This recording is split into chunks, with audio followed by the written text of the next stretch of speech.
Good morning, good afternoon, and good evening, wherever you are all across the world. Welcome, Deliverance Chronicles subscribers. This is Wayne again. I haven't been on in a while as I've been attempting to get all my paperwork done for school and graduation. Yay! It's May 18th. Nevertheless, I just believe that I have a word that I need to share with you guys real briefly. And it's about resurrection. The term loosely means to be resurrected, or what was dead is now alive. Now, the funny thing about resurrection doesn't qualify for things that have never been alive. We have churches all across America that cannot have revival because they've never been alive. But nevertheless, I want to bring your attention to John 11, and it's the narrative of Lazarus, the one that Jesus loved.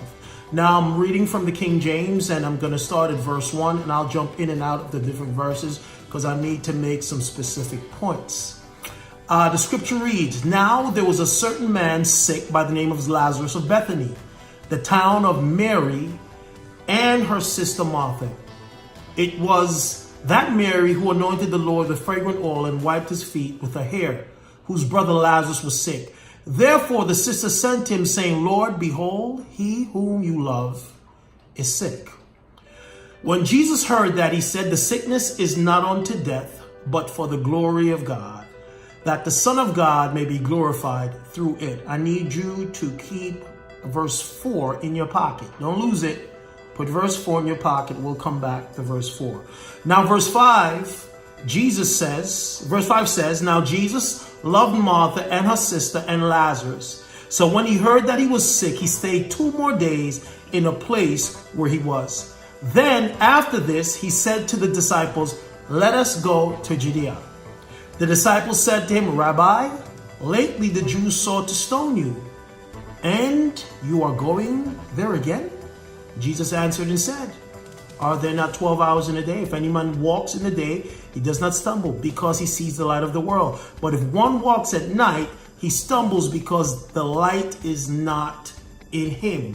These things he said. After that, he said to them, 'Our friend Lazarus sleeps, but I go and I wake him up.'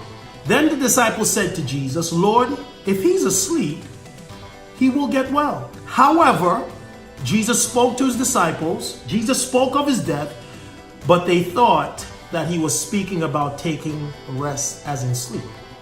Verse 14, then Jesus said to him plainly, 'Lazarus is dead, and I'm glad for your sakes that I was not there, that you may believe. Nevertheless, let us go to him.' Then Thomas, who is called the twin, said to the fellow disciples, 'Let us go, that we may die with him.'" This is something I don't know if anyone else has ever said it, but I say it all the time. People talk about seeing the power of God, seeing the supernatural, but I guarantee you, none of us ever want to be Lazarus. None of us ever want to be sick in our bodies with cancer and malignancies that would lead to our death, that requires a supernatural movement by the power of God. But nevertheless, we say, "Oh, I want to go deeper. Oh, I want to see the power of God. Oh, I want God to be imbued in me." But it's hard to be Lazarus. Over the last 4 or 5 months, I too have experienced my Lazarus experiences. Now, these experiences require a supernatural move from God. These experiences require not being able to call your friend or family. This has to be something that requires resurrection. Now let's go back to verse 4. Jesus said, when Jesus heard that, he said, "The sickness is not unto death, but for the glory of God, that the Son of God may be glorified in it." So basically what I'm saying to you today is that situations that you may be encountering, it's not for your destruction. It is not for your death. It's for 2 things: that the Son of God will be glorified in your struggle, in your situation, and that you will have a new testimony of what Christ has done. I say this and I say this often, that the church has no testimony. Here's why the church has no testimony. We're not being healed of sickness. We're not being delivered from our maladies because our faith is where it's not supposed to be. We are like Martha. Remember at the end, when Mary came to Jesus, I said Martha, I meant Mary. And Mary said to Jesus, Lord, if you were here, my brother Lazarus would have died. Does not sound like some of us. Jesus, if you had just intervened, I would not have gone through all of this thing. Jesus, if you had just came when I was in my pain and suffering, this would have never happened. Jesus, if you had stepped in, I wouldn't be divorced. Jesus, if you had just intervened, I wouldn't be suffering from lack and poverty, trying to figure out how I'm going to pay my bills. And I hear the Lord saying, even right now, if I had stepped in, you would still think that resurrection was an event.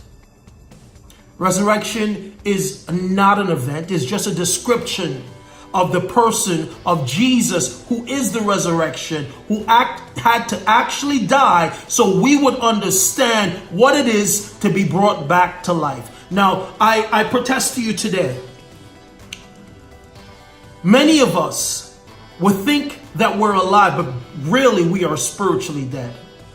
Many of us, we don't want to go through anything, haven't been through anything, because we don't have what it takes or are not willing to do what it does to go deeper or higher in the things of God. So when Mary said, Father, or Lord, if you were here, my brother didn't die. Keep in mind, Jesus knew. It's not like Jesus was caught by surprise and he didn't know that Lazarus was sick and he didn't know that he was going to die. But there is a special, how do I explain this?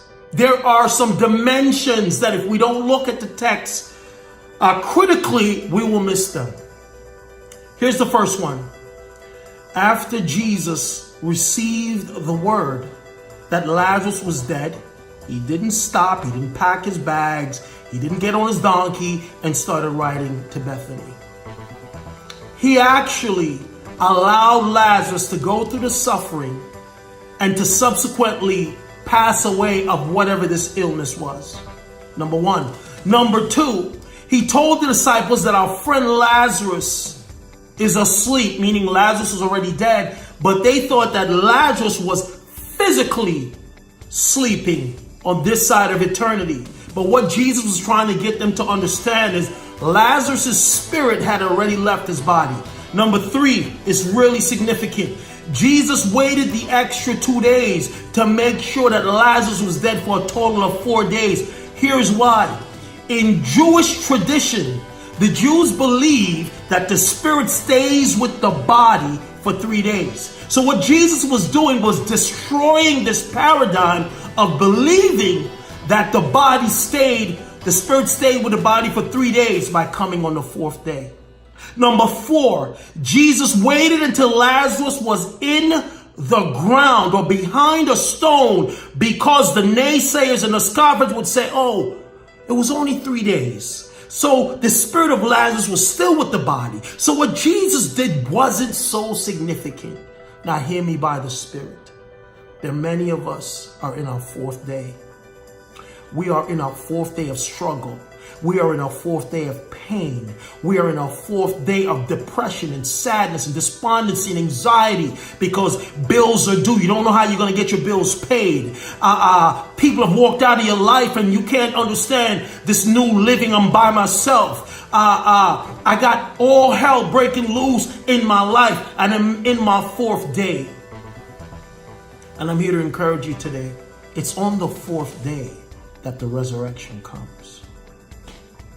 It's on the 4th day when the naysayers are saying it's too late. The spirit is no longer with the body, that Jesus swoops in. He's Mr. 1159.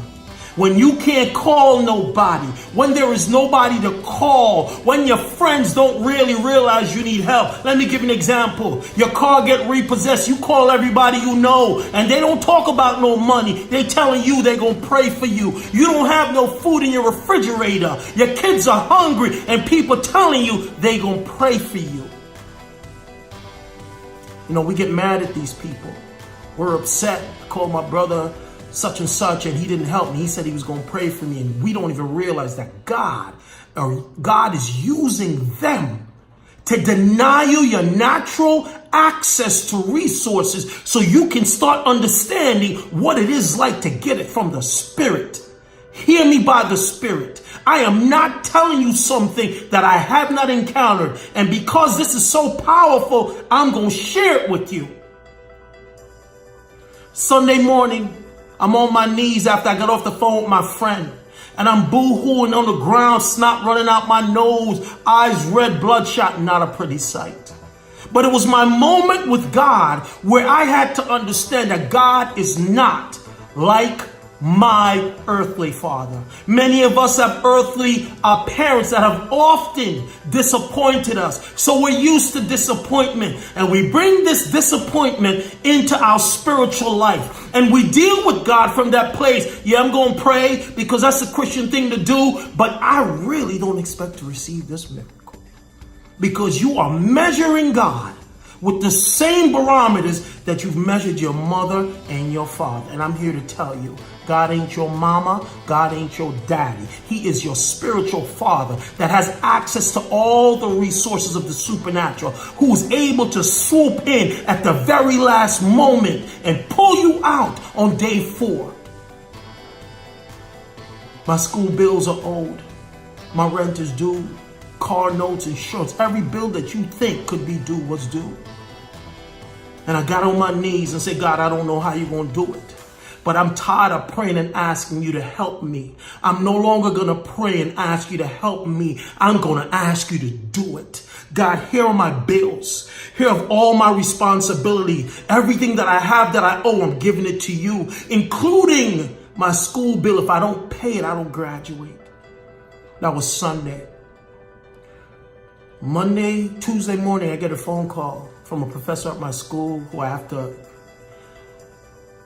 have him remain nameless because he did not authorize me to release this. And he said, I'd never got your credo, but I gave you a grade anyway because I needed to and I know you. So I'm already teary-eyed because he didn't have to do it. Then he goes on to say, he didn't ask me, he told me, you have a balance. I said, yes, sir, I do. He said, I spoke to the president of the university concerning it. He said he would get back to me. And he said, don't worry about it. I'm going to make some phone calls and make sure it gets taken care of. And I am going to make sure, I believe you should sign up for the D-Min. And that's going to be taken care of too. So on my 4th day, my back's against the wall, marching towards graduation, not knowing how am I going to pay these thousands of dollars that I owe this prestigious university. And God swooped down on the 4th day at 11:59 and paid my bills and gave me direction as to what he wants me to do next. The resurrection is not an event. The resurrection is a person. This is why he said to Martha, hear me by the Spirit. Didn't I tell you, Wayne, that I am the resurrection? Didn't I tell you, Deliverance Chronicles subscribers, that I am the resurrection? I am not an event. I am a person that has breached the time-space continuum to prove to you that I am God. And I can deliver you from no matter what it is. Now, this is incredible because after I got that word from the professor and I cried, snotty face, eyes bloodshot. Yes, I did look at myself in the mirror. It was horrible. But all the while it was still inviting and exciting because the very next day, anybody who could email me about what I owed emailed me. I had to get back on my knees and say, God, what happened? Lord, what happened? And he said, you need to testify of the things that I've told you that I've given you. I said, okay. I believe that my tuition is paid. I believe I've received a scholarship. I believe you're going to pay my car note and my insurance and my rent because I don't know how it's going to be done. In 24 hours, I got an email from the president of the university saying, Wayne, it's all covered. A very generous benefactor has made sure that you graduate. Here's the takeaway. I don't care what you believe in God for. God is not bound by your understanding or wisdom or the wisdom of men or even your church folk, your church friends that you ain't got no business telling your business to anyway because they ain't got no faith. God is not bound by where we lack or how people treated us in the past, how our parents treated us, or who didn't show up when you needed help. God is saying, I am here, but if you need me to help you, it has to be done in my way, my understanding, not your own, and even my timing. And God is saying to you today, I am the resurrection. I know it's 11:59, midnight, headed towards midnight on the third day. But even at 11:59, God is right on time. So I don't care what you got going on. I don't care how you feel in your body. God is right on time. Listen to God and watch him work in your life. I am the resurrection. Mary finally understood that the resurrection wasn't something that happens on the last day. The resurrection is not an event. The resurrection is a person. The resurrection is a person, and his name is Jesus. For those of you, I haven't been here in a while, and I thank you for your support and your prayer. Again, if this video has been a blessing to you, I ask that you like, you subscribe, and you share. You can reach us at our Deliverance Chronicles TV page on YouTube. You can reach us at Deliverance Chronicles on Facebook, Deliverance Chronicles Instagram, Deliverance Chronicles on Twitter, deliveranchronicles.org. And if you can, if this message has been a blessing to you, I'm asking that you would help us to take this deliverance ministry global so we can do mass deliverances, so we can teach and preach the truth of the ministry of deliverance in all the forms that it comes. There's going to be a link on the Deliverance Chronicles page if you so choose. There's a link on the Deliverance Chronicles TV YouTube page that you can donate. We're asking for your help, and we just want to thank you for listening to us and allowing us to come into your home. Now go out there and win the battles, for God has already won the war. God bless you.